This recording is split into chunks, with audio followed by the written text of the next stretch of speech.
In the previous programs, based on interviews with pilots, photos and videos, radar confirmation, traces on the ground, and official government declarations, amongst whom are the ex-Soviet Union and the USA, we have concluded that the UFOs understood to be unidentified objects guided by someone extraterrestrial exist. But who are those pilots? There isn't an official reply. Obviously, some people who say that they've had contact with them have spoken about them. Some of the extraterrestrials would be benevolent, worried about our future. Others would take organic substances from kidnapped terrestrials, a worrying fact. But is the UFO phenomenon new? Not according to numerous experts. The Vedic, Sumerian, Egyptian, Maya, and Aztec texts would talk diffusely about visitors from the stars. And even the circles in the cornfields, revealed in many countries over the last few years, would connect the ancient traditions with messages from faraway civilizations in space. The UFO subject matter is covered by state secrets. What can be hidden behind the curtain of official silence? And why the secret? It is the theme of this last program. We are entering a hypothetical field, certainly, but with many pertinent questions. We base ourselves above all on American materials. What is hidden behind the top secret? Let's start with the official documents. In 1947, General Twining prepared this document for the Pentagon, in which he says that the UFO phenomenon is real, that the objects have the capacity for extraordinary flights, that they're metal, and that they carry out elusive maneuvers, which makes one think of an intelligent guide. Their technology and origins are unknown. This document has been recognized thanks to President Carter in the 1980s. The main question is the USA in possession of a fallen UFO? The answer is yes. On the basis of this document, written in 1947 by Edgar Hoover, then chief of the FBI, you can read, "The FBI must have access to the recovered UFOs." Another question is, has the USA recovered alien bodies? On this 1950 memo from an FBI agent to his boss, Hoover, you can read that the military aviation is in possession of 3 small humanoids. This was confirmed in 1983 by Professor Sarbacher, a real witness. He writes, "The material of construction of the UFO was light and resistant. The humanoids had internal organs similar to insects. Suddenly, that is, in 1947, they started to cover up operations. The effective study continued through a secret group called the Majestic 12. In this document, handed over by an anonymous person, you can read about a UFO which fell from the sky at Roswell, with dead aliens on board. But everything has always been officially denied. However, in this 1950 document, the Canadian engineer Smith tells his government that in the USA a secret group led by a Professor Bush has been assigned to study UFOs. That is Majestic 12. We are traveling in the direction of Roswell, New Mexico, where in the distant past of 1947, flying saucers would have fallen and alien bodies recovered. It seems like a science fiction film. Here something unique would have happened. Something absolutely extraordinary. We've tried to reconstruct the facts.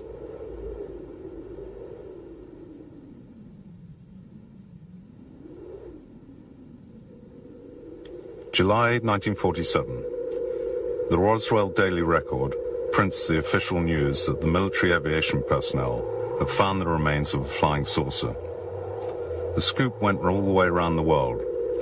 A UFO has fallen from the sky, not far from the Roswell military base.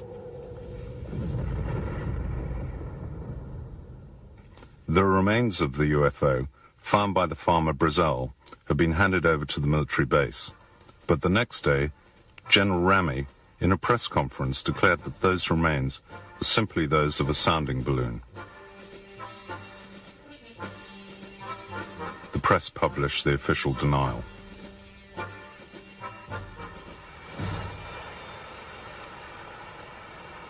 This is Roswell, a quiet rural town, small houses, well-kept gardens, ordinary streets. The military academy verifies the importance of Roswell for the US Army.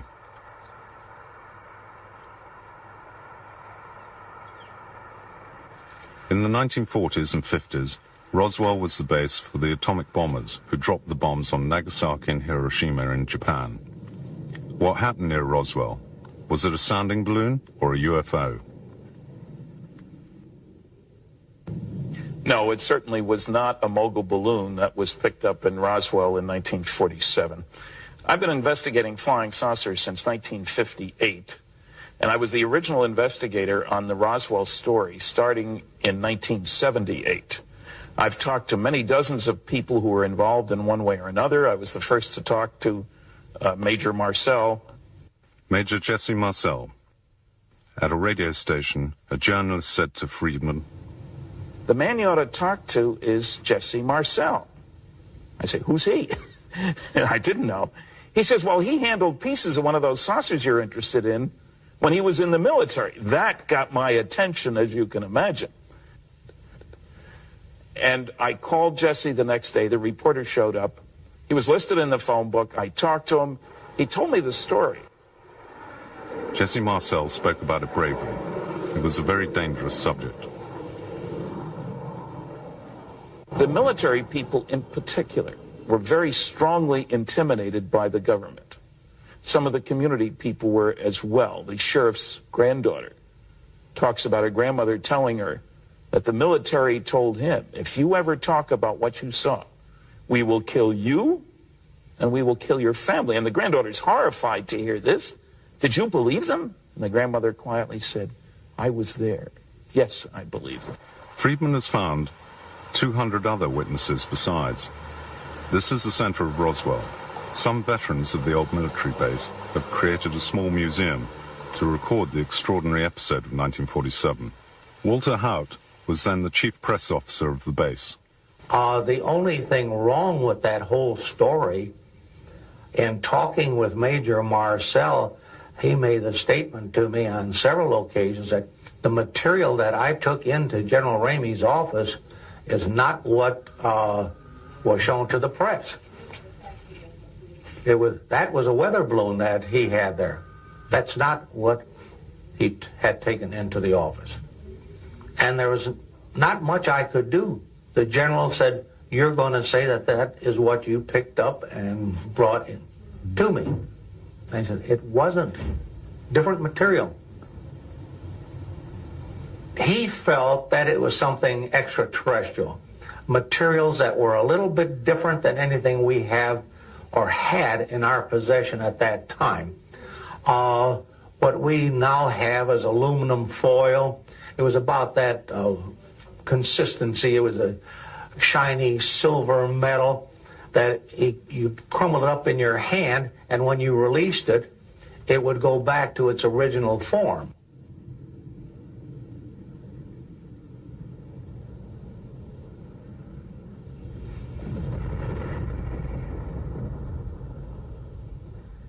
After the farmer, Mark Bazell, gave the UFO remains to the base, Major Jesse Marcel inspected the places.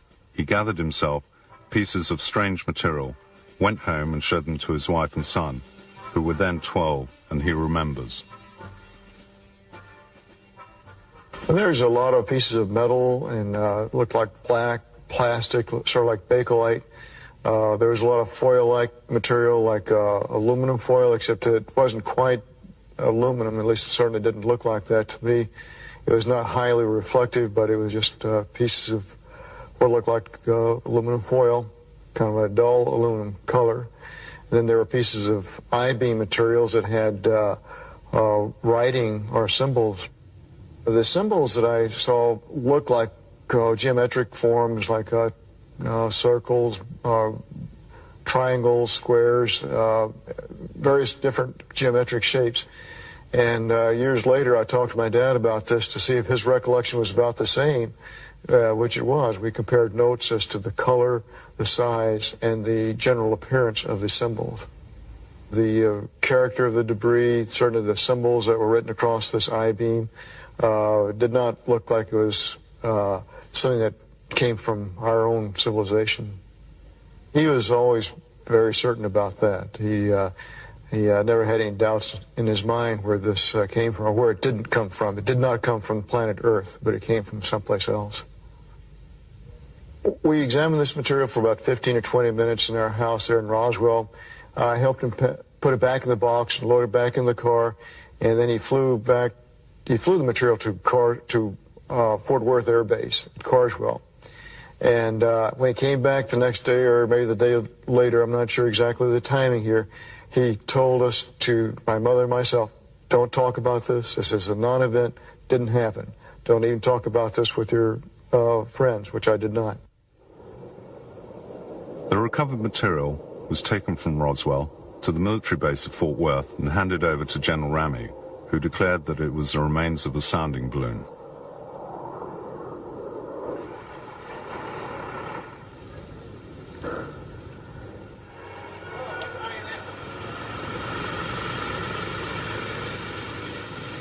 Airman Shirky helped transport it.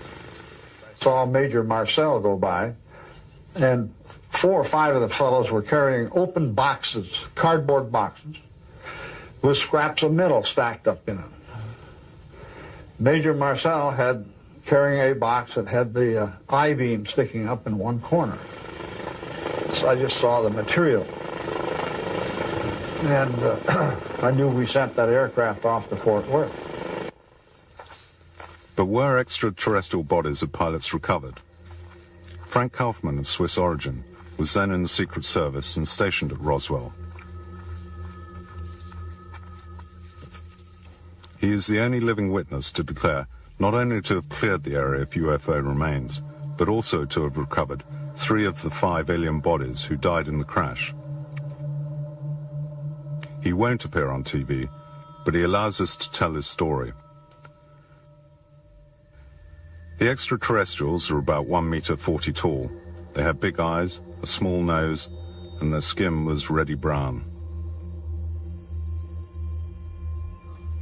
They seem very human-like. He tells that one of them had eyes looking up to the sky, with a sweet and intelligent expression.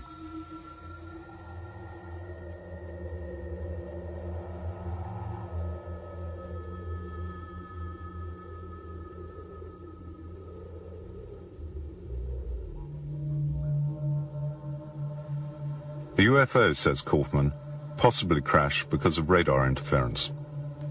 Every trace of the incident has been wiped out when, between 1947 and 48, the military aviation was disassociated from the army. Everything is secret. But now that so much time has passed, he feels the need to talk about it. The extraterrestrials had come down, Kaufman tells us, to see what humankind was doing with the atomic bomb. He says that the Earth is still in danger of nuclear collapse. At that time, Glenn Dennis, who was employed as an undertaker, was asked by the base to provide coffins and ice for children. At the base, Dennis saw the remains of the UFO and met a nurse, an acquaintance of his, at the door of the local doctor's surgery.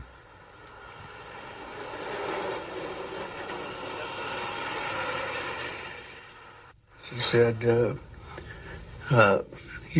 get out of here as fast as you can because you're in a lot of trouble. You will be in a lot of trouble. But then she went on across, and in the meantime, she was having difficult breathing. Next morning, about 11 o'clock, she calls me and said she had to talk to me. She said, we have to get together. She informed me that this lady was still crying, and she was still upset, and her face was all scratched, and her hair was messed up and everything. That she said she hadn't slept all night, and she was, she didn't know what was going to happen. She said that in one crash bag there was 2 very mutilated small bodies, and she explained that they had the hands were severed on one. The doctor would take a long forceps and turn it over. They explained that there was 4 fingers, very fragile. They had little pads on each end of the 4 fingers. And the way the doctors described it, that it looked like there might be little minute suction cups in those pads. Then she explained to me that they had a very large head that were flexible like a newborn child.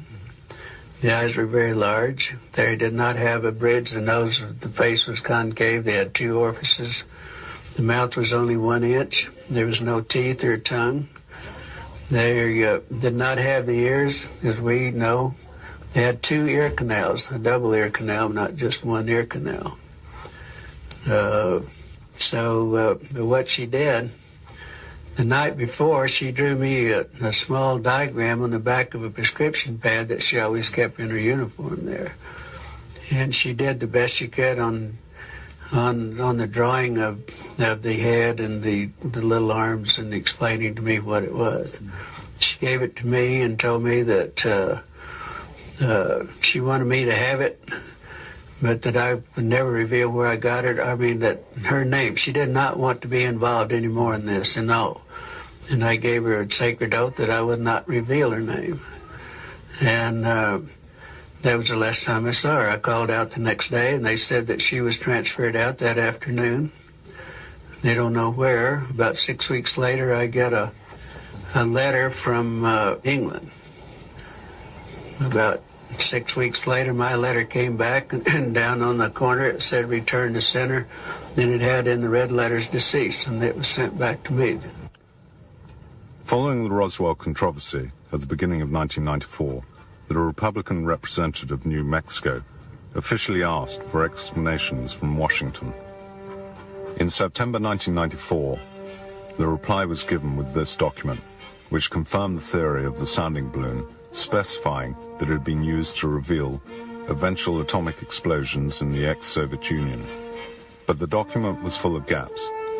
Besides, all the documents from that distant summer in 1947 have disappeared. Is this just one instance? And this is one of the so many official documents on UFOs released on the basis of the Freedom of Information Law brought in by President Carter in the 80s. Censorship, as you can see, has had a heavy hand. What do they want to hide? It's certain this is biased information, full of gaps, lends itself towards disinformation, speculation. And so the UFO which fell to Earth at Roswell may be one example of many such incidents, most of which have never been officially acknowledged.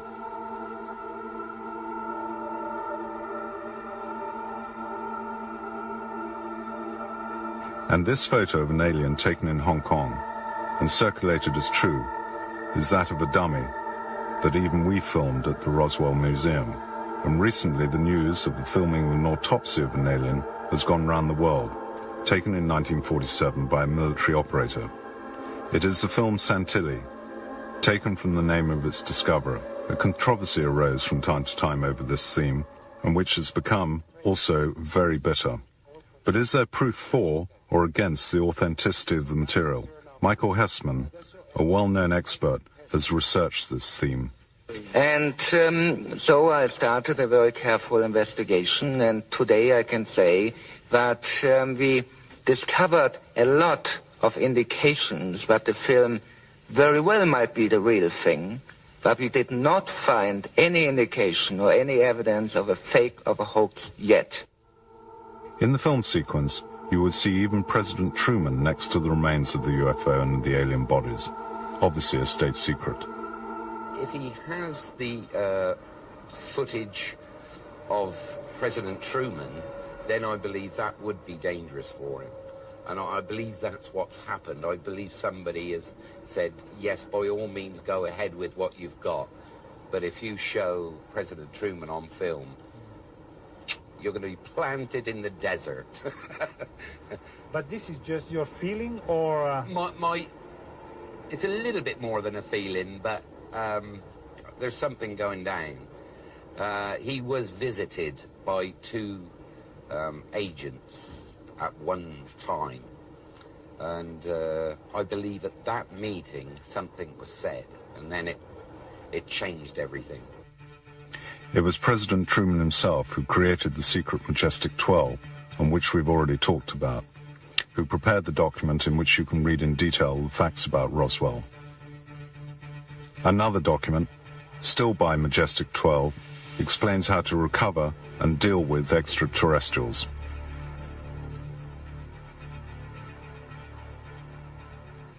The title is Extraterrestrial Entities and Technology Recovery and Disposal. It says restricted SOM1-01 classification, Majestic 12 group, Special Operations Manual. And in this paper, the government in the United States referred to them as extraterrestrial biological entities. And then the acronym was EBES. The document describes in minute detail the two types of alien known in 1954. The first type is humanoid, similar to an Oriental person. He is 1 meter 60 tall, weighs 50 to 60 kilograms, has a big round head, no hair, pale skin, which is yellowish and thick, small wide Oriental eyes, subtle nose, wide mouth, and strong and muscular physique. The second type is more humanoid, 1 meter 20 tall, 30 kilograms in weight, very big black eyes without eyelashes, no nostrils, 2 nasal apertures, small mouths, pale blue-grey skin. They have no breasts. They have 4 fingers joined by a membrane. The Majestic 12 documents come from an anonymous source. Are they authentic? I've been working on that for 10 years, the Majestic 12 documents. I've been to 15 archives. I worked under security for 14 years, so I've handled thousands of classified documents, wrote some myself. My conclusion is that the briefing document for President Eisenhower dated 18 November 1952, the Truman-Forrestal memo of September 24th, 1947, the Cutler-Twining memo of 1954, and some of these later additions that people haven't seen. I'm convinced that these are genuine. And I think that if any major newspaper, New York Times, Washington Post, London Times, whatever, were to spend the same amount of effort as the Washington Post did on blowing the top off the political Watergate, working on the cosmic Watergate, starting with the MJ-12 documents, starting with people like me who've spent a lot of time, I think they would succeed. Having them have the will to do it is another story. But the MJ-12 documents, certain of them, are genuine. And there are documents which show the existence of a special group, Blue Fly, which was set up for the recovery of fallen UFOs. It seems like it intervened in Mexico, South Africa, Australia, and elsewhere. What number would they got up to today? 68 fallen UFOs?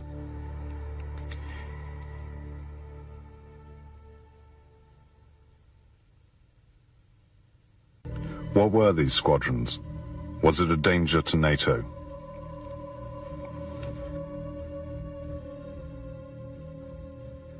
They also determined, and this was the primary reason for the study, they determined that there was no military threat involved because the completely, repeatedly demonstrated level of technology that they had was so far beyond anything we had that if they were malevolent or hostile, it would have been over a long time ago.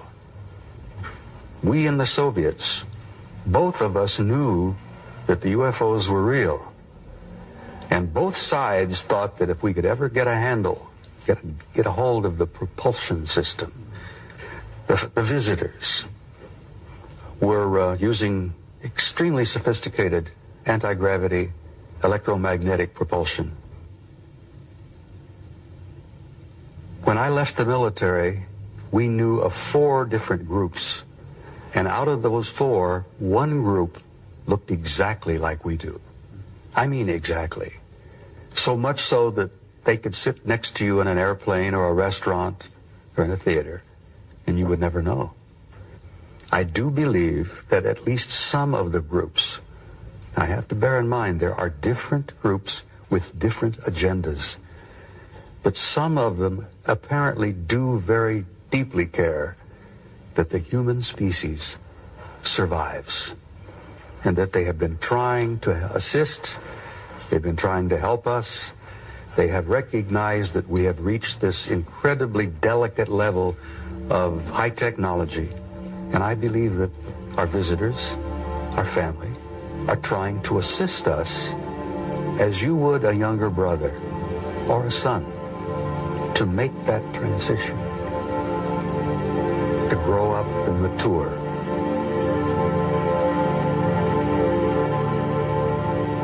Some level in my government, someone wants me to continue to do what I'm doing, because I continually share what I know with people in a non-frightening and a non-threatening way.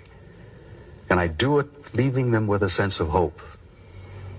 And I think that my government probably wants me to continue to do that, because I'm a realist. I'm an old retired soldier. And that if my government wanted to close me down or shut me up, they could have done it so easily over the years. But have you met any visitors?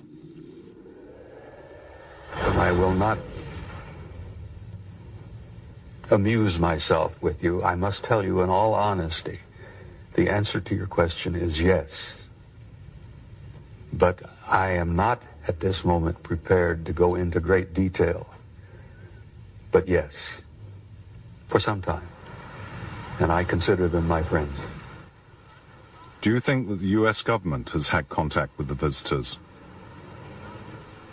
I have a lot of good friends who are in sensitive positions in government.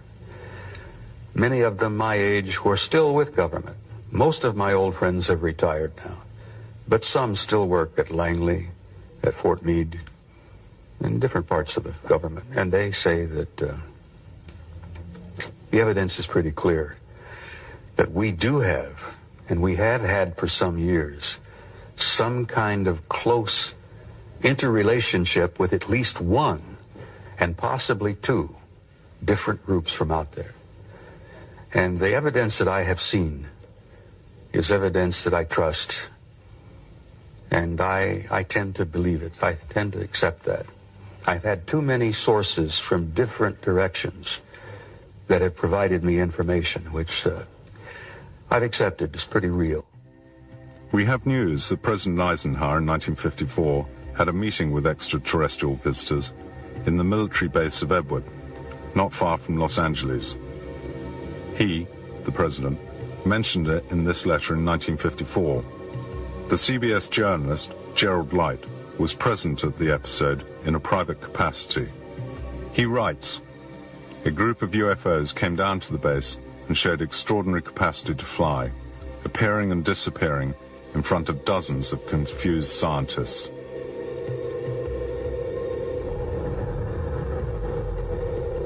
The fact was confirmed in 1982 by an experimental pilot who accompanied Eisenhower on that extraordinary occasion. The extraterrestrials were speaking English and suggested the president publicize their presence through an information program. Eisenhower said he wasn't ready.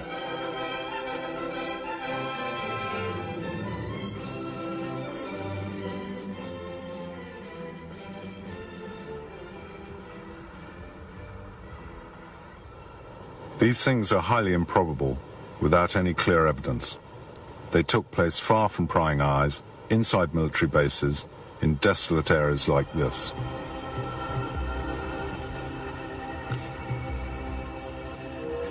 In the 1980s, the American UFO expert William Moore came into contact with a secret agent, Falcon, a pseudonym, who allowed him to photograph documents from the Aquarius project prepared in 1977 to brief the newly elected President Carter.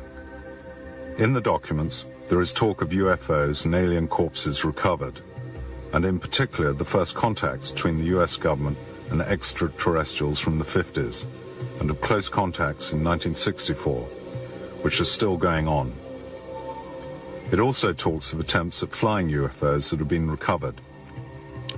In 1988, Falcon, along with another secret agent, Condor, appeared incognito on television and confirmed the facts. Moore was able to vouch for the credentials of the two agents and was able to vouch for everything that had been said by the other 9 secret agents. Therefore, according to these sources in particular, official contact with the extraterrestrials exists. We are now showing an interview with an aeronautical engineer who says that he's worked for years at a secret base on UFO flight simulators in contact with aliens. What did you see on the base? Saw aliens, yes. Dead or alive? Alive. What were they doing? What did they want from us? The aliens are there. It's a transfer of technology, basically. There's a trade of information and a trade of material things. I'll just give you one element that we give them. We give them boron. We give them boron. Mind process boron. And there's other things that they also trade, in addition to understanding the humans more. There is some trade on the human part of it, but I don't know what that is. I was not involved. So is there a relationship between the U.S. government and aliens? There is a relation to, you call it the U.S., and you have to understand and maybe, I don't know if I've explained it before, but I think I have. You have the U.S. government. The U.S. government is only an interface. They really don't know what's going on, totally. As far as I understand it, there's only an interface with the CIA, but I call it a satellite government. Are the aliens prisoners? The aliens were not ever held as a prisoner. They could have left any time. What originally happened was they had 4 that was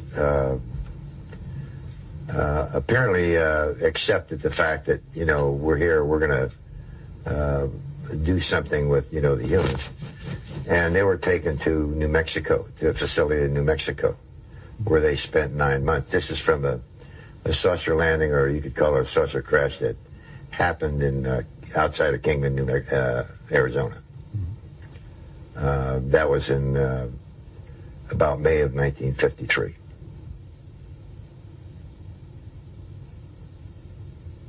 They're in several different places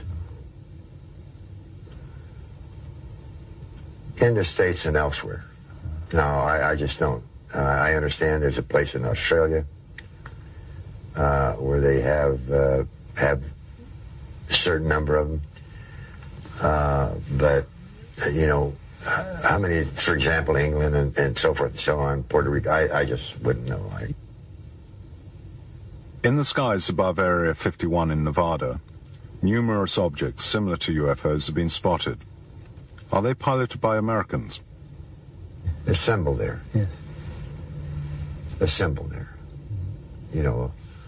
They might fabricate some parts, but mostly the parts are fabricated elsewhere and shipped into there, flown in, There in the background is Area 51, the most mysterious base in the USA. A long dusty road, and then hidden behind the mountains, the base. According to engineer Hugh House, there is close collaboration with extraterrestrials, described by him as humanoids of Oriental type with dark skins. And some UFOs are piloted by Americans. Talk about science fiction. But Hugh House is not the only person to believe all this. John Lear, a famous American test pilot, active in CIA operations, holds similar ideas. As do others, like Virgil Armstrong, ex-CIA agent. As like engineer Benovitz, who maintains that an extraterrestrial base exists at Puche, New Mexico.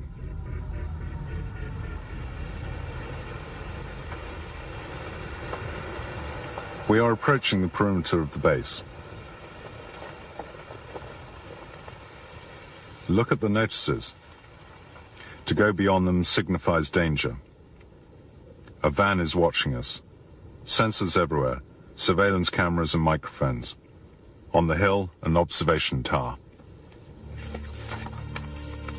This is the secret base seen from a Soviet satellite.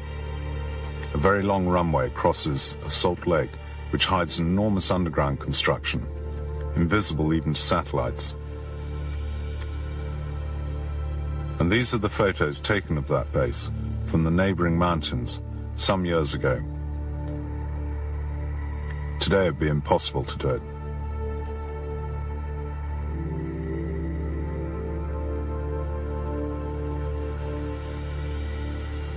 The stealth bomber, the invisible aircraft, was tested at Area 51, as was the Aurora prototype.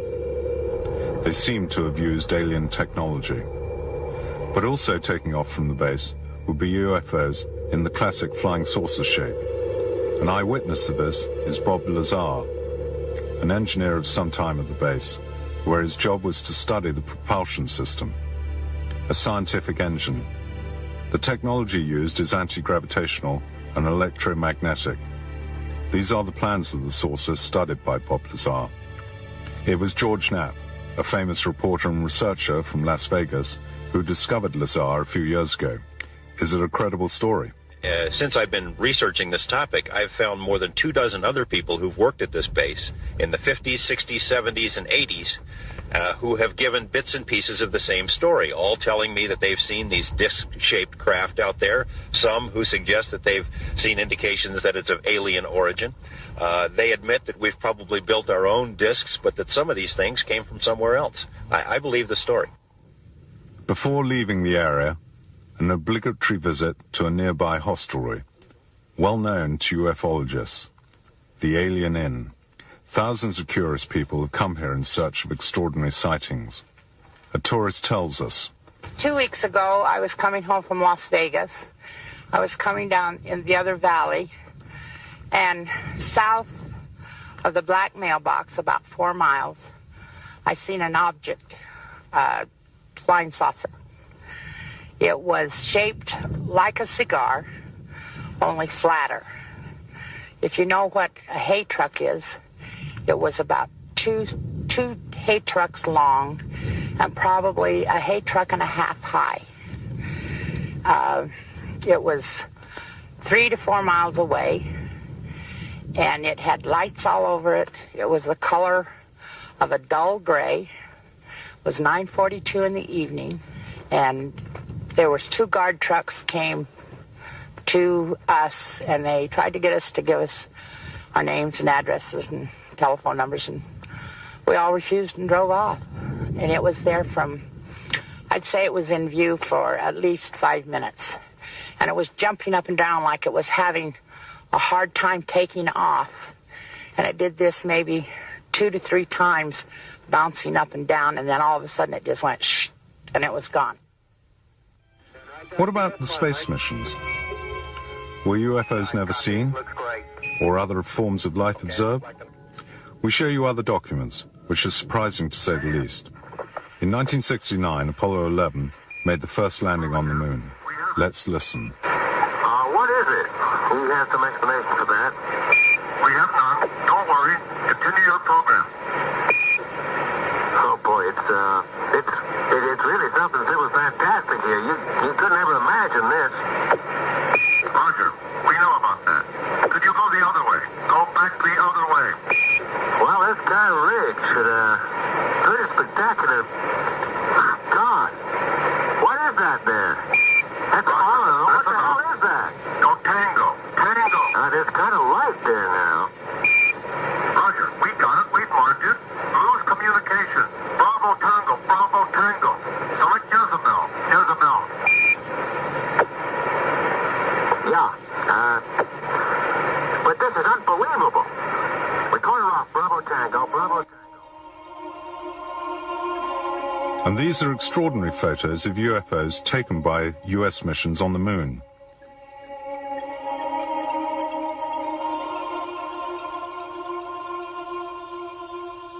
The UFOs seem to be observing. A UFO lit up to the left, high up.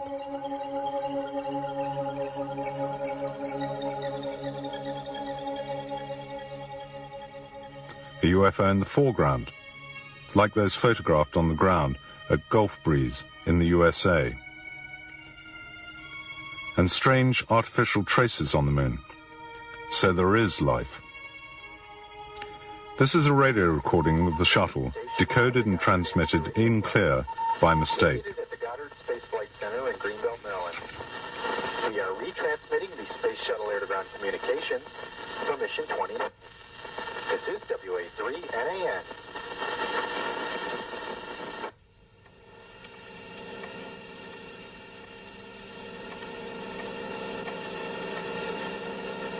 Houston, this is Discovery. We still have the alien spacecraft under observance.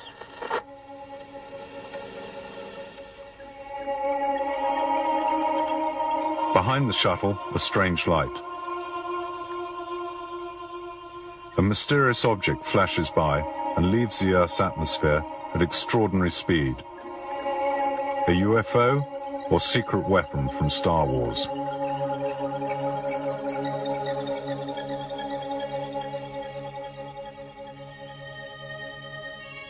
And again, other strange and very rapid objects seen from the shuttle. They are not drops of water or ice which have detached themselves from the shuttle.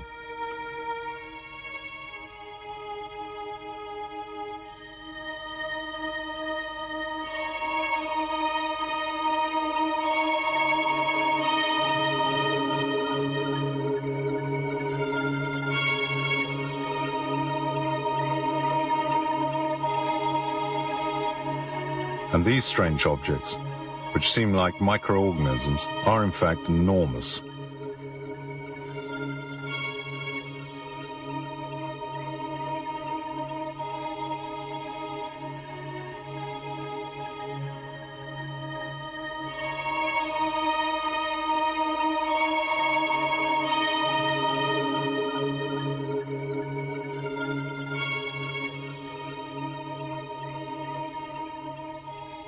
Gordon Cooper, an American astronaut, is, like all his colleagues, bound to secrecy. He has, however, declared in writing that he saw a UFO coming down at an American military base. For Cooper, it was certainly of extraterrestrial origin. But the Soviet astronaut, Karavanov, speaks of an observation he made during a space mission. It's an object, perhaps, of organic matter.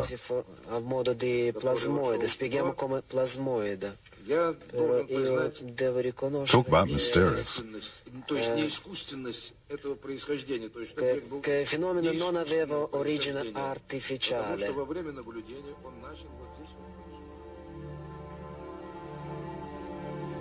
But there's more.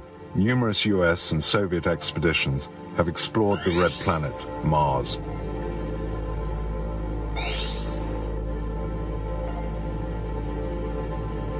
Its rugged surface makes one think of river erosion on a gigantic scale.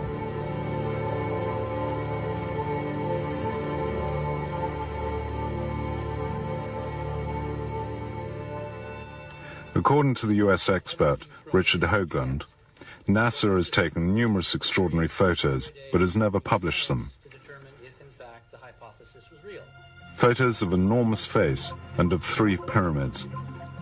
Is this evidence of the past?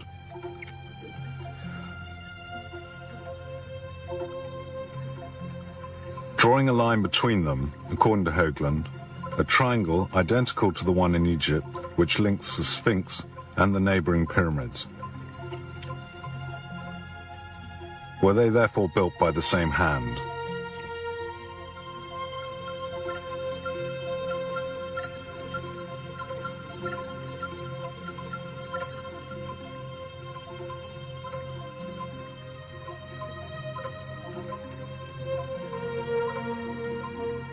But couldn't these photos be the result of computer enhancement? No, for many specialists they are genuine. It should be noted that all the subsequent expeditions to Mars ended in disaster. The Soviet probe Phobos, called after the moon of Mars, which seems to have a strangely empty interior, transmitted to Earth these images of a strange cigar before unexpectedly going silent forever. Was it hit or destroyed? These are the other images taken on Mars.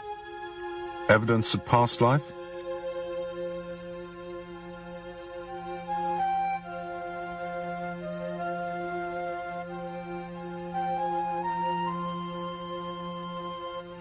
And these lines are so precise.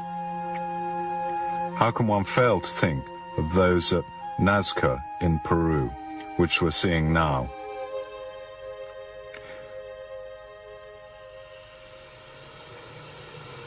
But why the secrecy up until now?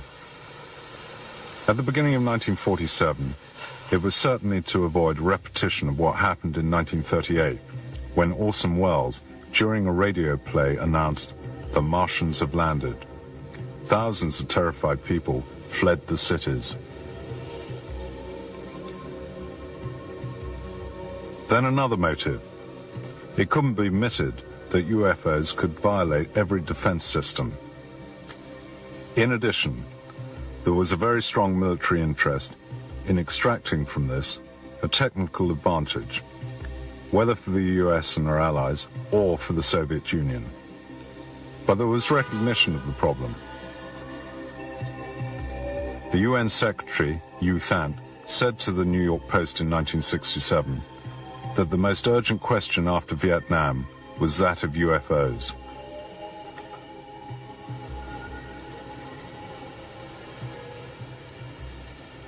There were UN initiatives. A commission specifically on the UFO question was blocked by the US in 1978. Also, an important initiative to send signals into space and to capture any incoming signals, the SETI project, had a very brief life because of the withdrawal of public funds. The project continued on a private basis, and it seems that something is coming out of it, the Phoenix Project. SETI has also published very important studies on the effect of an encounter with other civilizations. They want to avoid a repetition of what happened to the peoples of South America at the time of the Spanish conquest. Plans of action have already been studied in detail to proceed in a rational manner and to prevent dangerous political, social, cultural, and religious backlashes.